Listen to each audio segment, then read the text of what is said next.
বিএনপিকে কেউ এমন একটা শিবিরে ঠেলে দেওয়ার চেষ্টা করছে যে শিবিরটা অনেকটা আওয়ামী লীগের মতো। কেউ চেষ্টা করছে, একটা দল আজকে অনেকেই বুঝে ফেলেছে কিংবা জানতে পারি, আমরা জানি না, আমরা কিন্তু বুঝি না কেন এটা করে।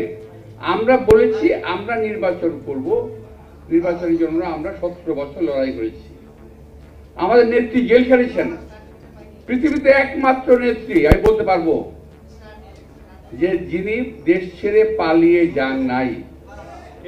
দেশের নেতা কর্মী মাটি মানুষকে ছেড়ে তিনি পালিয়ে যান নাই। এখন তিনি আজকে তার কোনো চিকিৎসা চলছে না, যা আছে এ অবস্থা যদি আলহামদুলিল্লাহ ভালো রাখেন আমরা হয়তো আরো কিছু জনের পাবো, কিন্তু ওনার চিকিৎসার অবস্থা নাই। তো এই একটা অবস্থা তিনি বরণ করে নিয়েছেন। আমরা জেলখানার সাথে দেখা করেছি, যখন দেখা করেছি তখন যে ওনার অবস্থাটা ছিল যেখানে থাকতেন এটা কল্পনাও করা যায় না। স্যাঁতস্যাঁতে একটা জায়গা থাকতেন। আমরা জেলখানা বহুদিন ছিলাম, আমরা চেষ্টা করেছি যে ওনাকে ভালো জায়গায় নেওয়ার, কিন্তু পারি নাই, এই সরকার দেয় নাই। যাই হোক, আমি বলতেছিলাম যে বিএনপির নেতা কর্মীদের, এই দেশে মানুষের অনেক ত্যাগ, অনেক সুদীক্ষার ফলে আজকে আমরা একটা অবস্থানে এসেছি।